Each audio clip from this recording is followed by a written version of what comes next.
Praise the lord. హల్లెలూయా.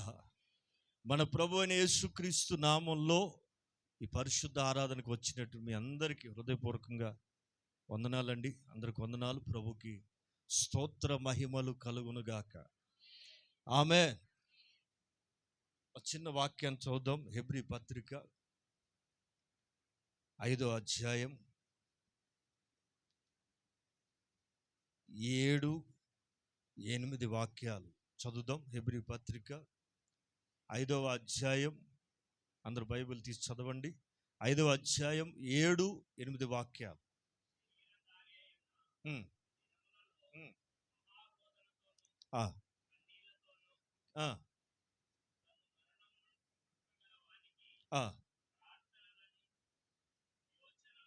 యాచనలను సమర్పించి ఆయన అంగీకరింపబడెను. ఇదిగో ఈ మాట అండర్లైన్ చేయండి. ఆయన కుమారుడై ఉండియు తాను పొందిన శ్రమల వలన, చాలండి, ఒక అద్భుతమైన వాక్యం అక్కడ రాయబడుతుంది. ఈ రోజున చాలా మంది అనుకుంటున్నారు, ఇంత ప్రార్థన చేస్తా కదా, ఇంత భక్తిగా ఉంటున్నా కదా, నాకెందుకు శ్రమలు? శ్రమ మీద శ్రమ వద్దంటే వచ్చి పడుతున్నాయి. నా ఇంటికే అన్ని అడ్రస్సులన్నీ నా ఇంటికే రాసినట్టుగా శ్రమ వెంబడి శ్రమను ఉత్తరాలు వచ్చి పడినట్టు పడుతున్నాయి. ఏమిటి అని మీరు అనుకోకూడదు. ప్రియులారా, మన ఎదుట యేసు ప్రభుని నిలవబెట్టి మనకు ఒక మాదిరికరంగా పరిశుద్ధాత్ముడి మాట రాయిస్తున్నాడు. ఏంటంటే, ఒకటి ప్రార్థన జీవితాన్ని గురించి, రెండవది శ్రమని ఎలా అనుభవించాలి, ఆ అనుభవం ద్వారా మనకి ఏమిటి ప్రయోజనం అనే రెండు ప్రాముఖ్యమైన సంగతులను అక్కడ చక్కగా పరిశుద్ధాత్ముడు వివరంగా రాయించి పెట్టాడు. 7వ వాక్యంలో మీరు చూస్తే, శరీరధారిగా ఉన్న దినాల్లో ఆయన ఏం చేశాడట? కన్నీళ్లతోనూ రక్షింపగలిగిన దేవునికి ప్రార్థనలు యాచనలు సమర్పించి భయభక్తులు కలిగి ఉన్నందున ఆయన అంగీకరింపబడ్డాడు. ఈవెన్ తన కుమారుడు కూడా శరీరధారిగా ఈ భూమి మీద బ్రతికిన దినాల్లో ఆయన కూడా ప్రార్థనకి తల వంచాల్సి వచ్చింది. ప్రార్థనకు ఉన్నటువంటి పవర్ అలాంటిదండి. ప్రియులారా, మన అందరం కూడా బలమైన ప్రార్థన నేర్చుకోవాలి. శక్తి కలిగిన ప్రార్థనను మనం నేర్చుకోవాలని. ఆయన శరీరధారిగా ఉన్న దినాల్లో ప్రార్థన ఎలా చేశాడంటే, రోదన అంటేనే కన్నీటితో కేకలేయటండి. ఆ కన్నీటి కేకలట వింటున్నారా? ఈ రోజున ప్రార్థన అంటే సౌండ్ పక్కకు కూడా రాకుండా నోట్లో చేసుకోవాలి అని అనుకుంటున్నారు కొంతమంది. యేసయ్యను చూడండి, ఆయన ఎవరి కొరకు అరిచి ఉంటాడు, ఎవరి కొరకు మహారోదన చేస్తుంటాడు అంటే, తనను రక్షింపగలిగిన దేవుని సహాయార్థం. ప్రియులారా, ఎవరి రక్షణార్థం, ఎవరి సహాయం వాళ్ళదే. ఎవరి సహాయం వాళ్ళు పొందాలంటే తప్పకుండా ఎవరికి వాళ్ళు ప్రార్థనా పరులై ఉండి తీరాలి. చూసారు సౌండ్ అలా? ఆమేన్, ఆమేన్. ప్రియులారా, మన ప్రార్థన బలం మనం నేర్చుకోగలిగితే, అనుభవపూర్వకంగా మనం తెలుసుకోగలిగితే, ఖచ్చితంగా దాని మీద మనం ఆధారపడతాం, ఆనుకోగలుగుతాం. ఓ చక్కని విషయం క్లుప్తంగా తేటగా చెప్తాను, ఆలకి. ఇక్కడ దైవజనుడు ఏమంటాడంటే, ఆయన మహారోదనతో కన్నీళ్లతో ప్రార్థనలు యాచనలు చేసి సమర్పించి భయభక్తులు కలిగి ఉన్న, కేవలం ప్రార్థన చేయటమే కాదు, భయభక్తులు కలిగి లోకంలో ఉన్నందున ఆయన అంగీకరించబడ్డాడు. ఇది మనకు అవసరం. ప్రార్థన పరులకి కొంచెం ఆత్మీయ గర్వం ఉంటుందండి. మంచి ప్రార్థన పరులు చూడండి, వాళ్ళు ఎవరు లెక్క చేయరు, వాళ్ళు ఎవరు మాట వినరండి. బలమైన ప్రార్థన అలవాటు ఉన్న వాళ్ళు ఇంట్లో ఎవరిని లెక్క చేయరు. ఏమంటే, నేను ప్రార్థన చేస్తే నీకు అయిపోద్ది, జాగ్రత్త, అమ్మ వద్దులేమ్మా. వాళ్ళకి అదొక అతిశయం. వింటారా? మరి యేసు ప్రభుకి ఏం లేదు, ఆ అతిశయం లేదండి. ఇంత ప్రార్థన పరుడుగా ఉన్నా, ఇంత అధికారం ఉన్నా, ఆధిక్యత ఉన్నా, భయభక్తులు కలిగి ఉన్నందువలన ఆయన అంగీకరించబడ్డాడు. ఆమేన్, ఆమేన్. ఇది మొదటి భాగం. 8వ వాక్యంలో ఒక చక్కని మాట రాయబడుతుంది. ఇది పూట కొంచెం లోతుగా నేర్చుకుందాం. ఆమేన్. కొంచెం గట్టిగా చదువుతారా? ఆయన, ఎవరాయన? యేసు ప్రభు ఎవరండి? ఎవరి కుమారుడు? మనిషి కుమారుడు కాదు. కానీ ఆయన ఏమంటాడు? మనిషి కుమారుడు. ఆయన పలుమార్లు పిలిపించుకోవటానికి ఇష్టపడిన పదం, నేను మనిషికి పుట్టా, మనిషిలోంచి వచ్చాను కనుక నేను ఇప్పుడు దేవుని కుమారుడు అయినప్పటికీ మీ మధ్యలో ఒకడి వలె మీతో ఒకరిగా ఉండటానికి ఇష్టపడుతున్నాను గనుక మనుష్య కుమారుడు అని ఆయనే పిలిపించుకున్నాడు, ఆయనే పరిచయం చేసుకుంటున్నాడు. ప్రియులారా, దేవుని కుమారుడు ఏమయ్యాడు ఈ లోకానికి వచ్చి? మహిమను విడచి భూమిపైకి దిగి వచ్చి కరుణతో నన్ను పిలచి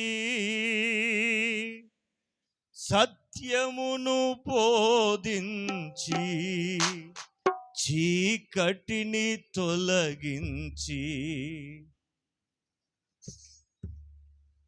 నింపితివి.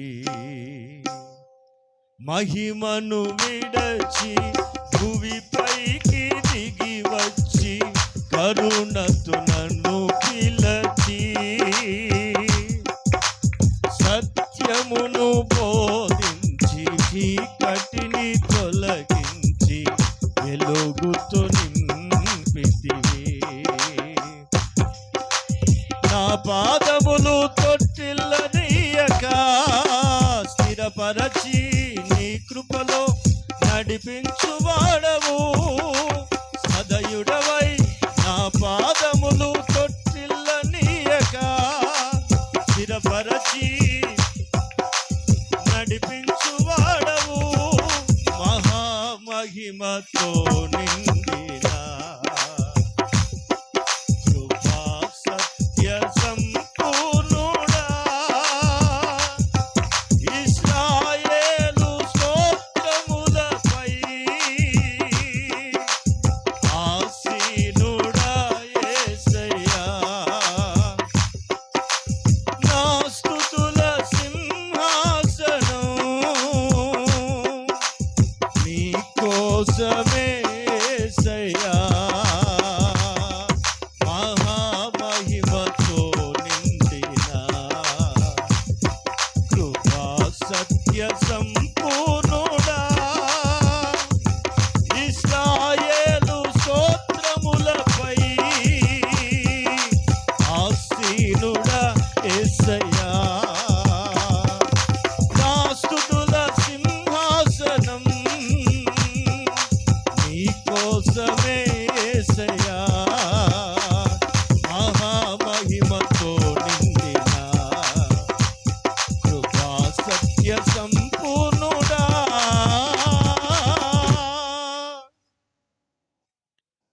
హల్లెలూయా. ఒక చక్కని విషయం మీతో చెప్తానండి, శ్రద్ధగా వాక్యాన్ని వినండి. అక్కడ రాస్తున్న మాట ఏంటంటే, ఆయన, ఆమె, ఆయన ఎవరు? ఎవరి కుమారుడు? దేవుని కుమారుడు.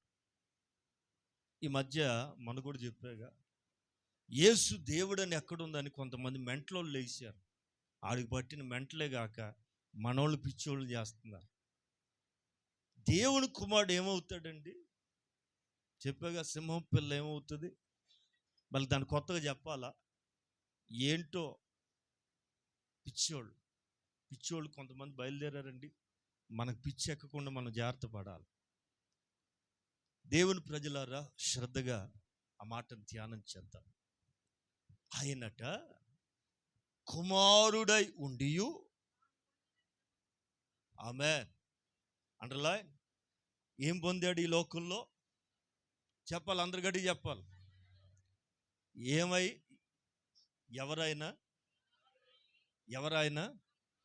మరి నువ్వెవరివి? రైట్, దేవుని బిడ్డవే, నో డౌట్. ఎవరికైనా డౌట్ ఉందా? ఎవరు బిడ్డవి? మా అయ్య బిడ్డ అనకండి, దేవుని బిడ్డలు మనం. ఎవరి బిడ్డలు? ప్రైజ్ ది లార్డ్, హల్లెలూయా. 100కి 1000 పాళ్ళు మన దేవుని పిల్లలమే, నో డౌట్. మరి ఆయనకే శ్రమ వస్తే నువ్వెందుకు భయపడుతున్నావు? నాకెందుకు వస్తుంది? అసలు నాకు రావటం ఏంటి? అసలు నా ఇంటికి రావటమే ఏమన్నా రెస్ట్రిక్షన్ ఏమైనా ఉందా? నీ ఇంటికి ఏమైనా ఇన్సులేషన్ ఏమైనా పెట్టేసుకున్నావా? రాకూడదని ఎక్కడుంది? శరీరధారిగా ఉన్న దినాల్లో యేసయ్యకే తప్పలేదు. ఈ రోజున శ్రమ పడుతున్న వాళ్ళరా, శ్రమలో నలిగిపోతున్న వాళ్ళారా, నా దేవుడు సూటిగా మీతో మాట్లాడటానికి ఇష్టపడుతున్నారు. ఆయన కూడా శ్రమ పడ్డాడు. నాకు చాలా ఇష్టమైన మాట మీతో చెప్పాలనుకుంటున్న మాట, యోహాను సువార్త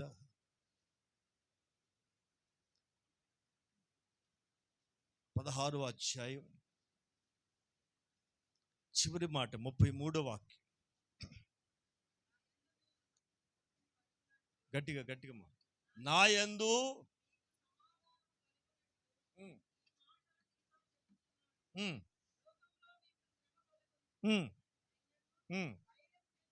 ఆమేన్, హల్లెలూయా.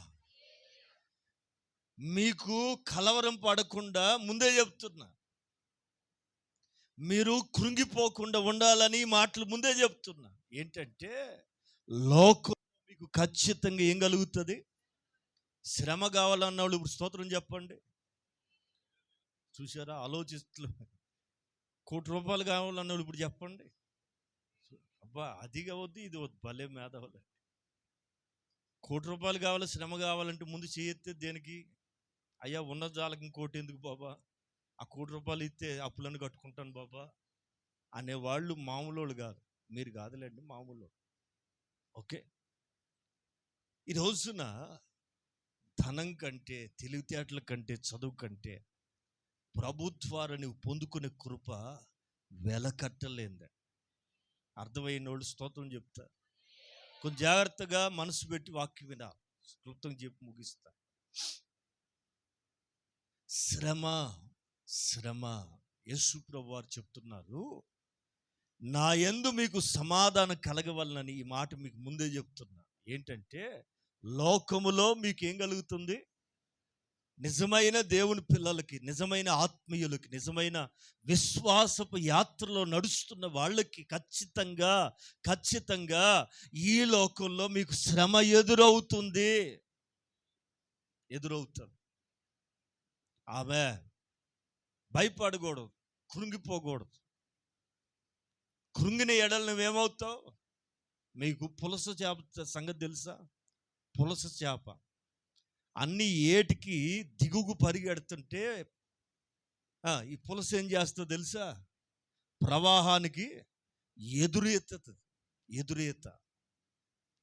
అందువల్ల దాని రెసిస్టెన్స్ పవర్ విపరీతంగా పెరిగిపోయి విపరీతమైన టేస్ట్ దాని దేహానికి వస్తుంది. అన్ని చేపలకు చాలా ఖరీదైన చేప ఈ పులస చేప. ఏమంటే అన్నీ అనుకూలంగా పరిగెడుతుంటే ఇది మాత్రం వ్యతిరేక దిశలో, వ్యతిరేకమైన వాతావరణం మధ్యలో కూడా తట్టుకుని నిలబడి ప్రయాణం చేస్తుంది. కనుక దీనికి వాల్యూ ఎక్కువ. అర్థమైతే స్తోత్రం, హల్లెలూయా. దానికి విలువ మారింది, దాని పరిస్థితే వేరు. దాని కొరకు అందరు ఎదురు చూస్తారండి. ఈవేళ జాగ్రత్తగా వాక్యాన్ని ఆలకించండి. నా ప్రభువు నోరార చెప్తున్నారు, నా యందు మీకు సమాధానం కలగవలనని నేను మీకు ముందుగానే మాట చెప్తున్నా. ఏంటంటే లోకములో మీకు, లోకస్తులకు కాదు, లోకంలో మీకేం కలుగుతుందని ఖచ్చితంగా ఇరుకుంటుందండి. ఆత్మీయతలో ఎదుగుతున్నప్పుడు ఖచ్చితంగా ఇవి ఎదురవుతాయి. ఇవన్నీ ఎదురుగా వస్తాయి కొన్ని పాఠాలు నేర్పడానికి. మనం అతీతులం కాదు. ఈవెన్ యేసు ప్రభు శరీరధారిగా ఈ లోకంలో వచ్చినప్పుడు ఇవన్నీ ఫేస్ చేశాడు. మనం అతీతులం కాదు, మనకు కూడా ఎదురవుతాయి. ఎదురైనప్పుడు మీరు భయపడకూడదు, ధైర్యము తెచ్చుకున్నట్టు. లోకములో మీకు శ్రమ కలుగును, ఏం తెచ్చుకోవాలా? ఆమేన్. అప్పు తెచ్చుకోవద్దు. శ్రమ వచ్చినప్పుడు ధైర్యంగా ఉండండి. పిల్లలు ఈ రోజున చాలా మంది భయపడిపోతున్నారండి. భయము రక్తాన్ని బీపీ లో బీపీ చేసేస్తుంది. వింటున్నారా? భయం మనిషిని కృంగిపోయేటట్టుగా, బలహీనుడిగా మారుస్తుంది. ఈ రోజున భయపడే వాళ్ళందరికీ లో బీపీలు, షుగర్లు, బీపీలు ఎందుకు వస్తున్నాయి? భయం భయం భయం. నా మాటనండి, ఏది ఉన్నా సరే ధైర్యంగా ఉండి చూడండి, మీకు ఏ రోగాలు రావు. ధైర్యంగా ఫేస్ చేయండి. ధైర్యాన్ని పోగొట్టుకోవద్దు, కోల్పోవద్దని. నీవు దేవుని బట్టి ధైర్యం తెచ్చుకో, నిన్ను బట్టి కాదు, నీ సామర్థ్యాన్ని మీద కాదు కానీ నా దేవుడు బలవంతుడు, నా దేవుడు శక్తిమంతుడు, నా దేవుడు సహాయకుడు అని నీవు నమ్మగలిగితే ఖచ్చితంగా ధైర్యంగా ఉంటుంది. భయపడం. ఈవేళ ఒక చక్కని సందేశం మీతో చెప్తాను, ఆలకించండి. అయినను ధైర్యం తెచ్చుకోనండి, నేను లోకంలో మీకు శ్రమ కలుగుతుంది, అయినను ధైర్యము తెచ్చుకోనండి, నేను ఈ లోకాన్ని జయించి ఉన్నాను. ఆమేన్. చాలండి. ప్రభు చెప్తున్నారు, నేను దాన్ని జయించాను. మీరు ఇప్పుడు చెప్పండి, ఇప్పుడు ఎవరు?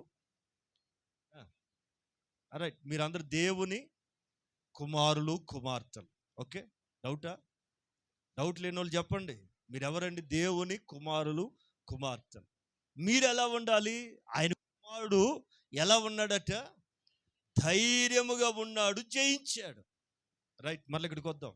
హెబ్రీ గ్రంథకర్త అంటాడు, ఆయన కుమారుడై ఉండియు తానికి అనుగ్రహించబడిన పొందిన శ్రమల వలన అమ్మా విసిగిపోయాడా, అలసిపోయాడా, భయపడిపోయాడా, నిరుత్సాహం అయిపోయాడా, నిరసించిపోయాడా? కాదండి, నేర్చుకున్నాడట. ఆ మాట చదివితే నా గుండెలు పులకరించినాయి. నా యేసయ్య కూడా భూమి మీద నేర్చుకున్నాడా? ఆయన ఎవరు? బోధకుడే. ప్రపంచానికి సత్యాలు బోధించిన వాడు, ప్రపంచానికి దేవుణ్ణి బోధించిన ఆయన కూడా ఇక్కడ కొన్ని నేర్చుకున్నాడట. వాటిలో ఒక ప్రాముఖ్యమైన విషయం ఏమండి? తాను పొందిన శ్రమల వలన ఏం నేర్చుకున్నాడు అంటే, ఇది ఎంత విలువైన అనుభవం, ఇది ఎంత గొప్ప సంగతి. విధేయతని నేర్చుకొనెను. ఎవరైనా? కుమారుడు. అర్థమైందా? మరి మన సంగతి ఏంటి? విధేయత చూపించండి రా బాబు అంటే 4 రోజులు గట్టిగా ఉంటారండి. 5వ రోజు ఇట్లాంటి పనులు మాకు చెప్పవద్దండి, మేము ఎవరు అనుకుంటున్నాం? ఇంట్లో తిన్న ప్లేట్ కూడా కడిగేవాళ్ళం కాదు, మాకు ఇట్లాంటి పనులు చెప్తే ఎలాగండి అనేవాళ్ళు ఇక్కడ ఎవరు లేరు అనుకోండి, కొంతమంది ఉంటారు. ప్రియులారా, జాగ్రత్తగా వింటున్నారండి? విధేయత, ఒబీడియన్స్. ఈ ఒబీడియన్స్ అనేది యేసయ్యను చూసి మనం నేర్చుకోవాలి. యేసయ్యలాగా మనం నేర్చుకోవాలి. యేసయ్యని మనం ఆయనలో ఉన్న ఆ గుణగణాలు మనం నేర్చుకోగలగాలి. ఎందుకో ఈ పూట చాలా తేటగా పరిశుద్ధాత్మ మనందరితో ముచ్చటిస్తాకి ఇష్టపడుతుండగా ఆ మాటల్లే మనం నేర్చుకుందాము గాక. ఆమె మరలా చూద్దాం. ఆయన కుమారుడు ఉండియు, కుమారుడికి కూడా శ్రమలు వచ్చినాయా లేవా? యేసు ప్రభు ఇక్కడ ఈ లోకంలో ఎక్కడైనా సుఖపడినట్టుగా ఒక్క ఆధారం ఉందా? ఏమండి, నీడలేదు. రాత్రి ఎక్కడ పడుకుంటాడో తెలియదు, ఎక్కడ ఉంటాడో తెలియదు, ఏం తింటున్నాడో తెలియదు. వింటున్నారా? కొంతమంది వచ్చి, బోధకుడా నీ నివాస స్థలం ఎక్కడా? నువ్వు రోజు ఎక్కడికి వెళ్ళి ఉంటావయ్యా? చెప్పు, నిన్ను రోజు ఎతకలేక వస్తున్నావు, అక్కడికి చెప్తే మేము రోజు సాయంత్రం అక్కడికి వచ్చి కలుసుకుంటాము, నువ్వు ఏదైనా పెడితే తింటామయ్యా, ఏదైనా చెప్తే వింటామయ్యా, నీ రెసిడెన్స్ ఎక్కడా అంటే ఆయన నవ్వు అంటాడు, పిచ్చోళ్ళారా, నక్కలకు బొరియలు ఉన్నాయి, ఆకాశ పక్షులు గూళ్ళు ఉన్నాయి, కానీ మనిషి కుమారుడు తలవాల్చుకునే దానికి కూడా నిలువ స్థలము లేదు. ఇంక నన్నేం వెంబడిస్తారు అంటే అలా అయిపోయారండి. వాళ్ళు మరలా ఆయనతో పెట్టుకోలేదా ప్రియులారా? అంత త్యాగశీలి కూడా, అంత ఘనుడైన దేవునికి కూడా ఈ లోకంలో శ్రమ వచ్చింది. తాను పొందిన శ్రమల వలన, ఆ పాయింట్ మీరు జాగ్రత్తగా నేర్చుకోవాలి. నీ జీవితంలో అనుమతించబడుతున్న శ్రమల వలన మీరేం నేర్చుకుంటున్నారు? మా ప్రార్థన ఫలించలేదని బాధపడుతున్నారా? నేను అన్నీ మంచి చేసే కదా, నాకు ఎందుకు ఫలించలేదని కృంగిపోతున్నారా? బాగా వినాలి. మరింతగా నీకు ప్రభు నేర్పడానికి ఇదిగో వీటన్నిటిని అనుమతిస్తున్నా. మరింత లోతైన ఆత్మీయతను నేర్పించడానికే శ్రమ వెంబడి శ్రమ వస్తున్నాయి. కనుక అధైర్యపడాల్సిన అక్కరేం లేదు. శ్రద్ధగా మాట విన. యేసయ్యట తాను పొందిన శ్రమల వలన, రైట్, పదవాక్యం 9.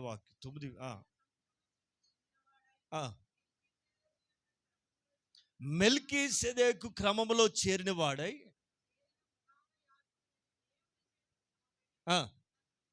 అదిగో ఆ మాట కూడా గమనించండి. తనకు విధేయులైన వారికి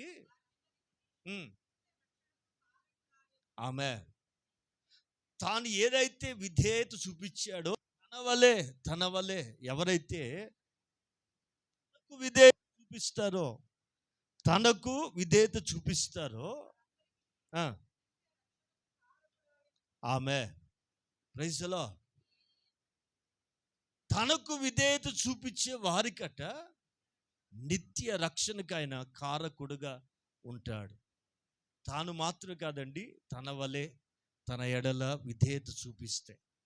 విధేయత శ్రమ మనకి ఏం నేర్పుతుందండి? చాలామంది విసిగిపోతారు. మా ప్రార్థనలు ఎడిపోతున్నాయి ఏంటో, దేవుడు మాకు అన్యాయం చేస్తున్నాడో ఏమో, ఏంటో ఏమీ లేదు, వడ్ల గింజలు బియ్యపు గింజలు అంతే. విన్నారా? మీరు పాయింట్ క్యాచ్ చేయగలిగితేనండి పైన ఏం కనపడదు, లోపల ఉంటుంది విషయం. వింటారండి? ఏంటో అనొద్దు ఇక నుంచి. ఈ శ్రమ ద్వారా దేవా నాకేం నేర్పించదలుచుకున్నావో అయ్యా, నేను లోబడతానయ్యా. ఈ శ్రమ వల్ల నేను కొన్ని విషయాలు నేర్చుకుంటాను బాబు, ఇంకా నేర్పించయ్యా.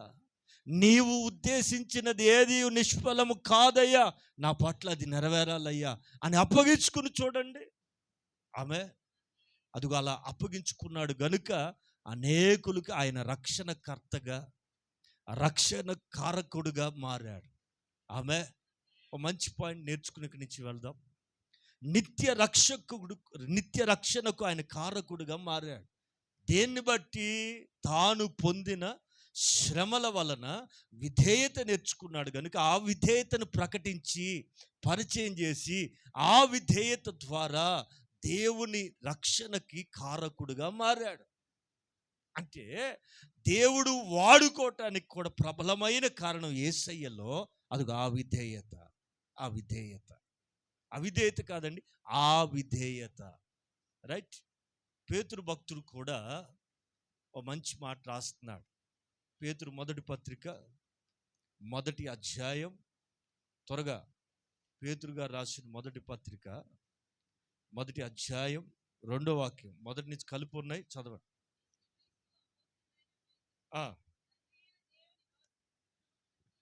భవిష్యత్ జ్ఞానమును బట్టి, అండర్లైన్, దేని వలన పరిశుద్ధత?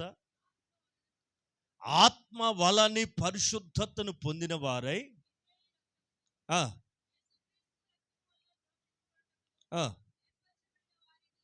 చాలండి. దేవుని సంఘం అంటే పౌలు గారు ఒక నిర్వచనం చెప్తాడు, పరిశుద్ధులుగా ఉండుటకు పిలువబడ్డారు మీరు అని. పరిశుద్ధపరచబడి పరిశుద్ధులుగా ఉండుటకు పిలువబడ్డారు అంటాడు కొరింథీ సంఘంతో.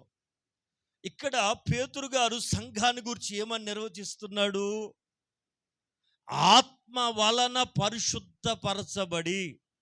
ఆమె వింటున్నారండి? పరిశుద్ధత అనేది ఒక్క రోజుతో అయిపోయేది కాదు. యేసు రక్తం మనల్ని పవిత్రులుగా చేసింది, క్లీన్ చేసిందండి, ప్యూరిఫై చేసింది. బట్ హోలీలోకి రావాలంటే, హోలీనెస్లోకి రావాలంటే ఇదిగో హోలీ స్పిరిట్ కావాలి. అర్థమైతే స్తోత్రం. ప్యూరిఫై అయిన వాళ్ళు, ప్యూర్ అయిన వాళ్ళు, యేసు రక్తం మనల్ని పవిత్రులుగా చేసింది. పవిత్రపరచబడిన వారు పరిశుద్ధపరచబడాలి. పవిత్రపరచబడటం వేరు, పరిశుద్ధపరచబడటం వేరండి. ఇదిగో ఈ పరిశుద్ధులే పరిశుద్ధ స్థలంలోనికి వెళ్తారు. ఈ పరిశుద్ధతే పరిశుద్ధ స్థలములో నిలవబెడుతుంది. కేవలం రక్తం చేత కడగబడినంత మాత్రం కాదు. ప్రియులారా, మీకు బాగా పరిచయం ఉన్న లేఖనం, నీటి మూలముగాను ఆత్మ మూలముగాను జన్మిస్తేనే గాని వాడు దేవుని రాజ్యములో ప్రవేశింపనేరడని మీతో నిశ్చయముగా చెబుతున్నా. 2 అనుభవాలు ఖచ్చితంగా ప్రతి ఒక్కరు పొందాలి, ప్రతి ఒక్కరు అనుభవించి తీరాలి. రక్తం ద్వారా కడగబడటం, ఆత్మ చేత నింపబడటం. ఇది 2 పాయింట్, 2 విలువైన సంగతులండి. నా దేవుని పిల్లలరా, శ్రద్ధగా వాక్యాన్ని వినండి. ఇక్కడ దైవజనుడు అంటాడు, ఆత్మ వలన పరిశుద్ధపరచబడిన వారై. ఎందుకు? ఈ పరిశుద్ధపరచబడిన వారికి ఆయన నేర్పించే మొదటి పాఠం, పరిశుద్ధ ఆత్మను పొందితే, పరిశుద్ధాత్మ చేత నీవు నింపబడితే నీలో ఉన్న అవలక్షణాలన్నిటిని బెండ్ చేయటం మొదలెడతాడు. మీకు చాలా తేటగా వివరంగా చెప్తున్నాను, తల్ల పైకెత్తాలి. ఇప్పుడు దేవుని ఆత్మ చేత నీవు నింపబడినట్లయితే, ఇంతమందికి నేను దేవుని ఆత్మను పొందుకోవాలని ఆశ ఉందో చేతులు ఎత్తారా?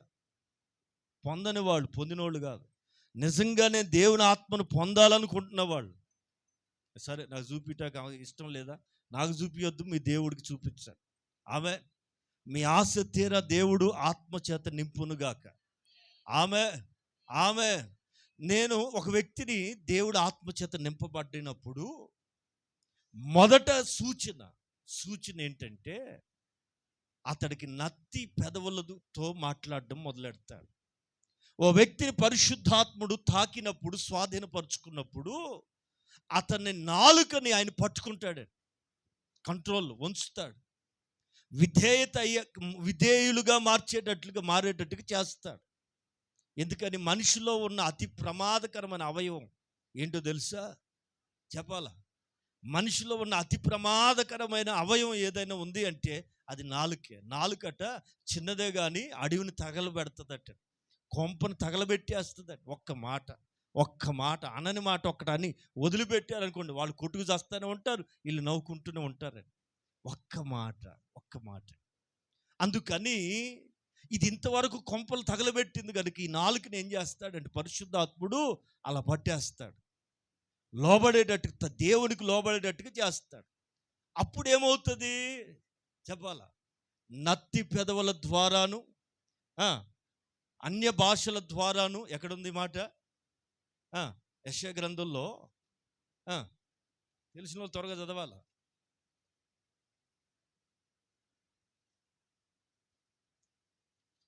మాట్లాడుచున్నాడు అనే మాట 28వ అధ్యాయం యెషయా గ్రంథం,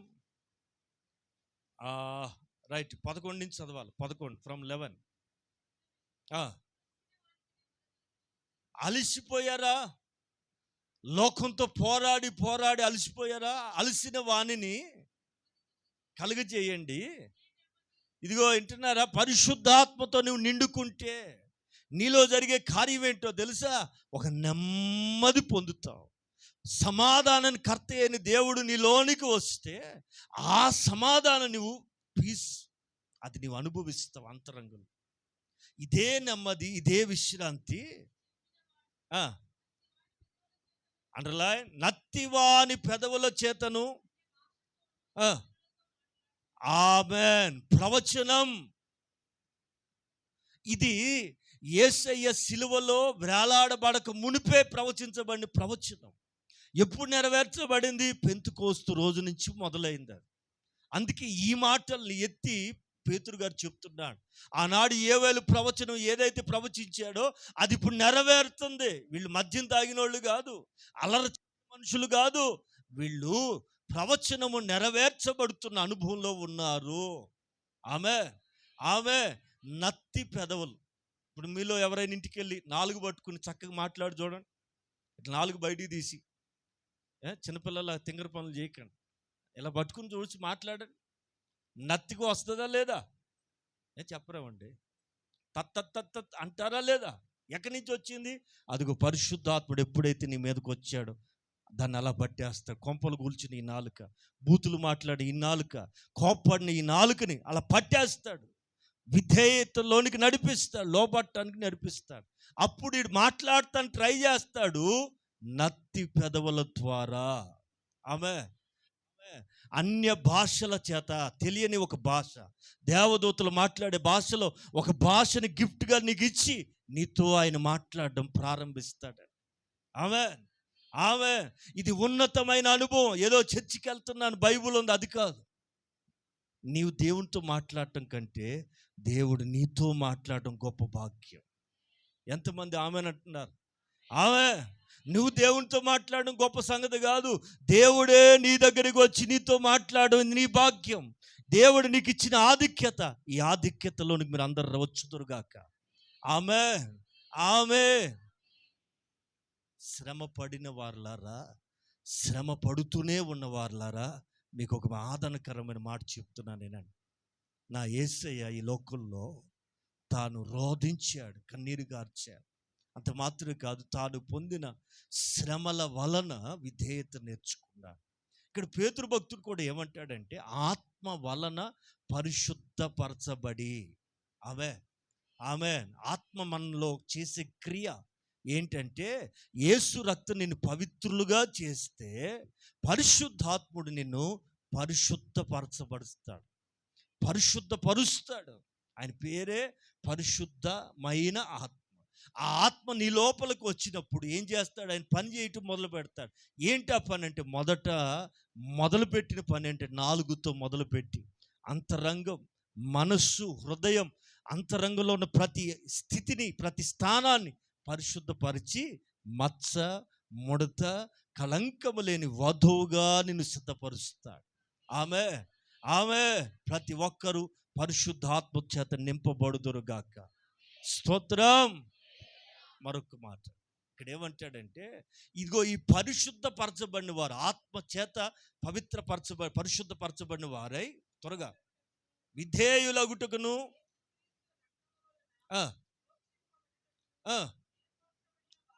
ఆమె మీరందరూ ఎందుకు ఏర్పరచబడ్డారు? పరిశుద్ధపరచబడి విధేయులగుటకు,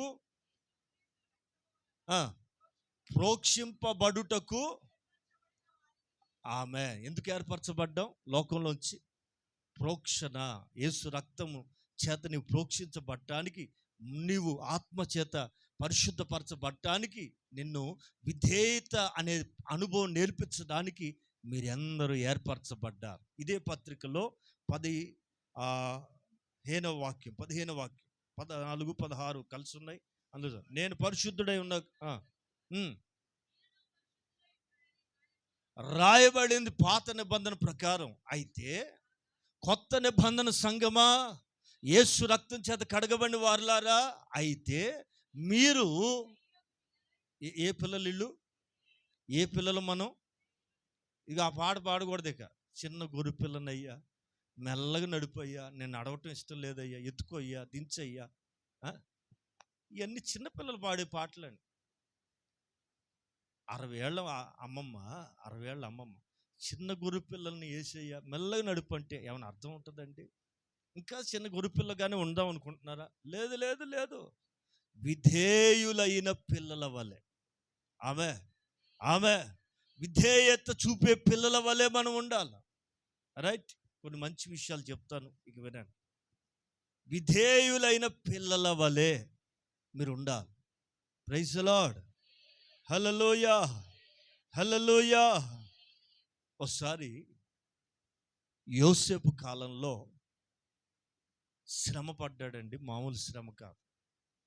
అన్నదమ్ముల దగ్గర నుంచి మొదలైంది తనకు శ్రమ. ఇంకా చెప్పాలంటే పుట్టుకతోనే తల్లిని పోగొట్టుకున్నాడు. చిన్న వయసులోనే తల్లిని పోగొట్టుకుని ఒక భయంకరమైన చిన్న వయసు నుంచే ఆదరణ లేకుండా పెరిగాడా యోసేపు. నిజంగా యోసేపు స్టోరీ మీరు చదివితేనండి చాలా బాధాకరమైన పరిస్థితులు పెరిగాడు. తండ్రి లేక లేక పుట్టాడు కనుక అతన్ని ఎంతో ప్రేమించి విచిత్రమైన అంగి కుట్టిస్తే అన్నదమ్ములు అసూయ పడితే ఆ అసూయ కాస్త ఎక్కడికి వెళ్ళింది, వాడిని చంపడానికి కూడా వెనకాడక నిలులేని గోతులు పడేస్తే తీరా చూస్తే పొన్ను బతికిచ్చారంటే కళ్ళ ముందు కనపడకుండా దూరదేశస్తులకు అమ్మేస్తే తనది కాని జనం మధ్యలో, తనకు తెలియని భాష కలిగిన ప్రజల మధ్యలో దిక్కుమాలిన బతుకుతుంటే ఆ శ్రమ ఎవరికి రాకూడదు, కానీ అతనికి వచ్చింది. వయసుకు మించిన చెప్పాలి యోసేపు శ్రమలు చెప్పాలా, వయసుకు మించిన శ్రమలు. చిన్ననాటి నుంచి పడ్డాడు అనుభవించాడు. యవ్వన దశకు వచ్చాడు. యజమాని దగ్గర నమ్మకంగా ఉన్నాము అంటే యజమానురాలు కన్నుపడింది. చేయరాని నేరానికి జైలు పాలై నిందలు పడి అవమానాలు పడి శ్రమ పడి ఎక్కడికి వెళ్ళి పడ్డాడంటే సింహాసనం మీదకి వెళ్ళి పడ్డాడు. పాయింట్ ఏంటి? శ్రమల మధ్యలో నిలబడితే it will gives you promotion. అది నిన్నేం చేస్తుందో తెలుసా? Lift up. అర్థమైతే స్తోత్రం. హల్లెలూయా. సింహాసనం మీద కూర్చున్నాడండి. అధికారం వచ్చి పడింది.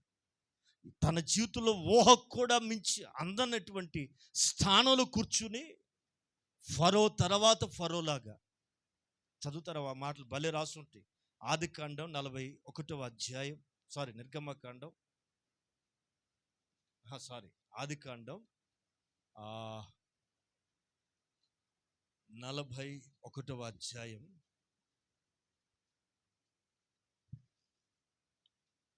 40వ వాక్యం చూడండి. ఫరో ఐగుప్తురు రాజు ఏమంటున్నాడంటే, బాబు యోసేపు గారు ఆ పై మాట కూడా చదువుతారా? 37 చదువున్నాను.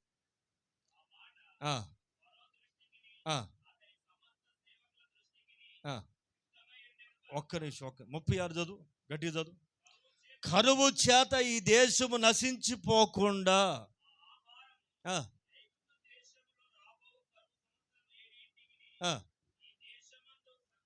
కలకి భావం చెప్తే ఆ భావం నెరవేర్చడానికి సమర్థుడు నువ్వే. కల చెప్పావుగా, జరుగుద్దని నాకు నమ్మకం కుదిరింది. ఈ పనిని సమర్థవంతంగా చేయగలిగిన వాడు నువ్వే గనుక ఈ పని నీ చేతుల మీదగానే చెయ్యి అని గొప్ప బృహత్తరమైన పథకం, ఆ బాధ్యతని యోసేపు మీద పెడుతున్నాడు ఫరో. ఏమంటాడంటే, ఈ కరువు సంవత్సరాల్లో ఆహారం అంతా సమకూర్చి ఆ ధాన్యం ఫరో చేతికి అప్పగించి ఆయా పట్టణాల్లో ఆహారముకై భద్రము చేయవలెను. కరువు చేత ఈ దేశం నశించిపోకుండా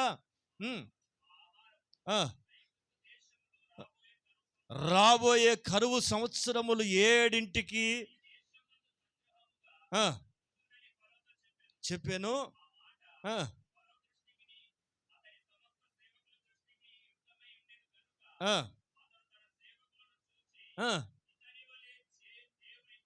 ఆమేన్.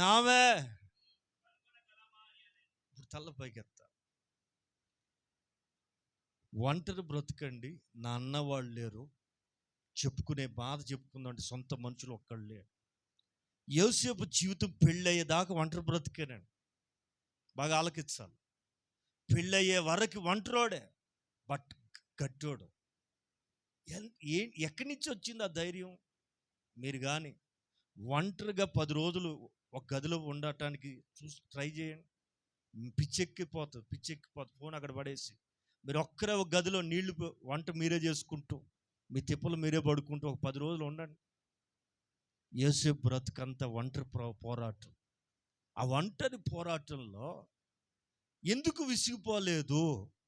తనకు కలిగిన శ్రమలు ఎందుకు వేసారిపోలేదు? ఎందుకంటే అతను దేవుని ఆత్మను కలిగి ఉన్నాడు కనుక ఆదరించబడ్డాడు, ధైర్యపరచబడ్డాడు. అన్ని విషయాల్లో ఆ ఆత్మ నడిపింపు ఏంటది చెప్పాలా? దేవుని ఆత్మ నడిపింపు కలిగినోడు దేనిలోనైనా నిలబడగలుగుతాడు. దేవుని ఆత్మను కలిగి ఆత్మ నడిపించిన ప్రకారం నడవగలిగితే అతడు పడిపోడు కాదు కదా, అతని స్థితి పెరుగుద్దే కానీ తరగదండి. వింటున్నారండి? ఇన్ని సంవత్సరాల ప్రయాణంలో యోసేపు పట్టాభిషేకం జరిగినప్పుడు వయసు ఎంతో తెలుసా అమ్మా? అనుమానమా? అది ఆమె అక్కడే ఉందిగా, అంతే కదా. 46. ఓకే. వయసు ఎంత అండి? 30 సంవత్సరాల వయసు. ఈ 30 సంవత్సరాల ప్రయాణంలో సుఖం అనేది ఏదైనా ఉందా? సంతోషం అనేది ఏదైనా ఉందా? శ్రమ శ్రమ శ్రమ.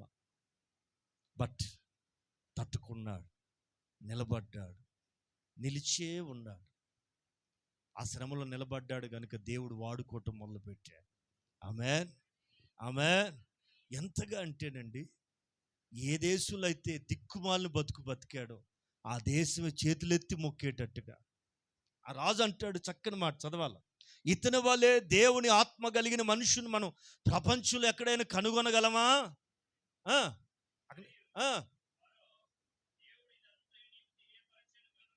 ఫరో దండం పెడుతున్నాడండి, ఒక అన్యుడు దండం పెడుతున్నాడండి. దేవుడే నీకు ఇది బయలుపరిచాడు. స్తోత్రం. ఒక ప్రార్థనా పరుడు యొక్క విలువ, దైవ దర్శనాన్ని పొందే వ్యక్తి యొక్క విలువ ప్రపంచం అంతా దండం పెట్టి గుర్తించే రోజులు వచ్చునుగాక, వచ్చునుగాక, వచ్చునుగాక. దేవుని పిల్లలారా, ఈ రోజున నీ విలువ ప్రపంచానికి తెలియపోవచ్చు, దేశానికి తెలియపోవచ్చు. నా దేవుడు ఆకాశం నుంచి మౌనంగా ఉండేవాడు కాదు. నా దేవుని పిల్లలారా, శ్రద్ధగా ఆలకించండి. రాజు గడగడగడగ వణిగిపోతున్నాడు, చెప్తున్నాడు, దేవుడే నీకు ఈ సంగతులు బయలుపరిచాడు. చెప్పేవాడు మామూలోడు కాదు, దేశాన్ని ఏలుబడి చేస్తున్న అధిపతి. ఫరో అంటే మహాజ్ఞానం కలిగినోడే ఫరో. పిచ్చోళ్ళు ఎవరు సింహాన్ని చక్కర.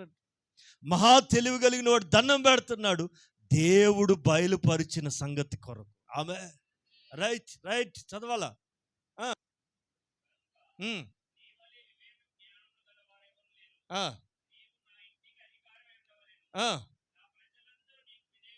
అండర్లాయ్. ఈ ఈజిప్షియన్స్కి పరాయి దేశస్తులు అంటే ఎవరిని లెక్క చేయరండి, గర్వం.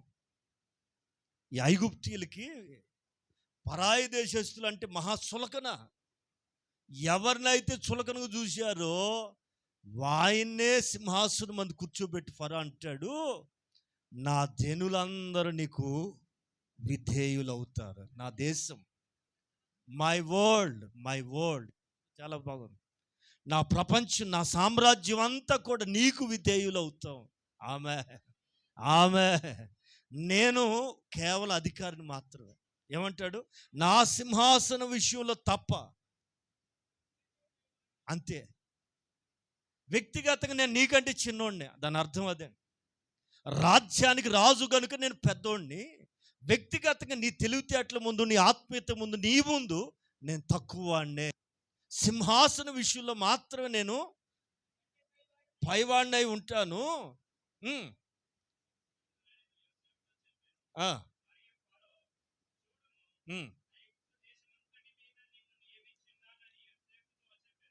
నేను నా జనులందరూ కూడా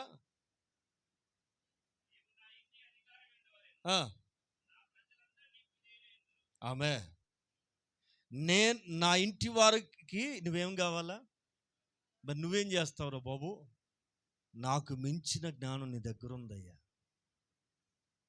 ఇదేం చిన్న విషయం కాదండి. ఫరోయే అంత కోరుతున్నాడంటే యోసేపు యొక్క కృప, యోసేపు మీద ఉన్న దేవుని ఆత్మ అతని ఎంతగా హైలైట్ చేసిందో తెలుసా? ప్రపంచాన్ని ఎంతగా ఒప్పించిందో తెలుసా? నా ప్రియులారా, దేవుని ఆత్మను పొందితే, దేవుని ఆత్మ చేత నడిపించబడితే నీ కళే మారిపోతుంది, నీ స్థితే మారిపోతుంది, ప్రపంచం నిన్ను గుర్తించే విధానమే మారిపోతుంది. మనమేం అందాలు చందాలు చెక్కుకోవాల్సిన అవసరం లేదు. మహిమను ధరిస్తే, మహిమను పొందితే ప్రపంచం అంతా నీ వైపు చూడటం మొదలు పెడుతుంది. ప్రియులారా, చక్కని వాక్యం ఆలకించారు. రాజు అంటాడు, నా ఇంటి వాళ్ళందరి మీద నువ్వు ఏమై ఉండాలి? You are a ruler, you are a ruler. నీలాంటి నా ఇంటిని ఏలాలయ్యా. ఇంకేమంటాడు? ఎట్లా? నాకు కాదు, నాకు కాదు, నీకు విధేయు. నువ్వెవరివి? ఒకప్పుడు బానిసవి. నువ్వెవరివి? ఒక జీతగాడివి. నువ్వెవరివి? అమ్మ వేయబడిన బానిసవి. నువ్వెవరివి? దిక్కుమాలిన బతుకుతున్నవాడి, నానే వాళ్ళు ఎవడు లేనివాడు, అనాథవి. మరి నీకు మేము ఎలా దాసులం అవుతాం? నీకు మేము దండం పెట్టాలా? పెట్టాల్సిందంతే. దేన్ని బట్టి? నిన్ను బట్టి కాదు సుమా, నీలో పనిచేస్తున్నటువంటి దేవుని ఆత్మ, దేవుని ఆత్మ. ఆమె శ్రమల గుండా వెళ్తే, శ్రమల మధ్యలో నలిగిపోతూ ఉంటే, తాను పొందిన శ్రమలను బట్టి నా యేసయ్య ఏం నేర్చుకున్నాడు? విధేయతను నేర్చుకున్నాడు. పాత నిబంధనలో యోసేపు కూడా తాను పొందిన శ్రమలను బట్టి ఇంకా లోబడుతున్నాడు. ఏం గ్రేట్ క్వాలిటీ అని! ఇంకా లోబడుతున్నాడు దేవునికి. ఇలా మీరు మారగలిగితే, ఇలా మీ జీవితాలు కూడా మలచబడగలిగితే, ఒక రోగం కావచ్చు, ఒక అప్పు కావచ్చు, ఒక చిన్న ఆర్థిక స్థితిలో నీవు ఉండొచ్చేమో, బాధపడకండి. మీరు చూడాల్సింది ఏంటంటే, నువ్వు పొందబోయే మహిమని, నువ్వు పొందుకోబోయే మహిమను చూడాలి తప్ప నీ చేతిలో ఉన్నదాన్ని కాదు చూడాల్సింది. ప్రియులారా, బాగా ఆలకించండి. పొందిన శ్రమల వలన ఏం నేర్చుకోవాలా? విధేయత. నీవు విధేయత ఆయనకు చూపిస్తే ప్రజలందరూ నీకు విధేయులు అయ్యేటట్టుగా ఆయన చేస్తాడు. నీ మాట వినేటట్టుగా, నీకు లోబడేటట్టుగా, నీ మాటకు సమాజంలో గౌరవం పెరిగేటట్టుగా నా దేవుడు తనను బట్టి విధేయులుగా మారుస్తాడు. Praise the lord, praise the lord, hallelujah. ఒకసారి దైవజనుడు ఈ చక్కని మాట చెప్తున్నాడు. అపోస్తుల కార్యాల గ్రంథం 5వ అధ్యాయం 32వ వాక్యం.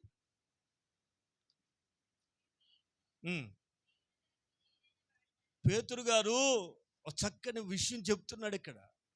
మేము దేవుడు తనకు విధేయులైన వారికి ఆమె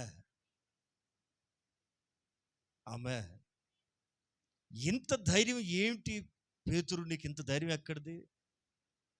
ఒక చిన్న పిల్ల ముందు కోడిపెట్ట గురించి పారిపోయావే, కోడి కేసులు పారిపోయావే నువ్వు చిన్నపిల్ల ముందు నిలబడలేక.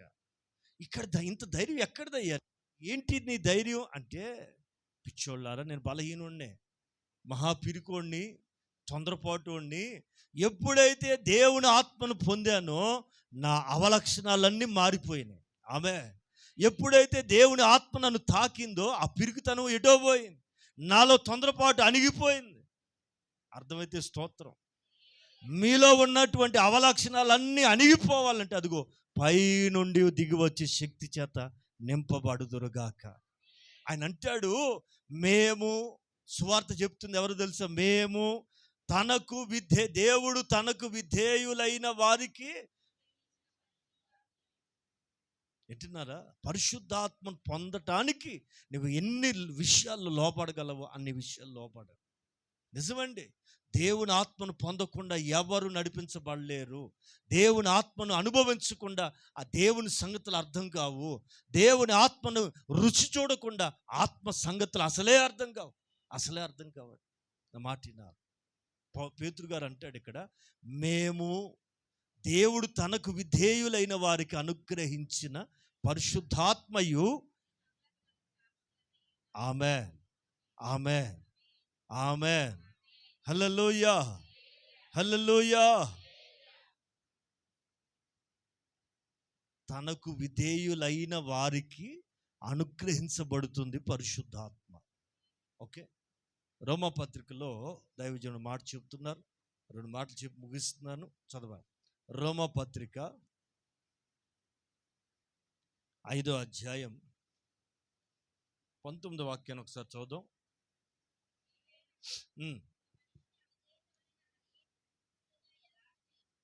ఎలా చేయబడ్డారు?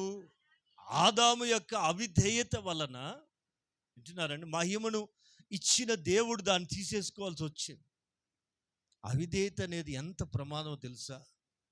దేవునికి ఇవ్వాలనుకుంటున్నది ఇచ్చినది కూడా నాశనం చేసే అంత శక్తి ఈ అవిధేయతకు ఉందండి.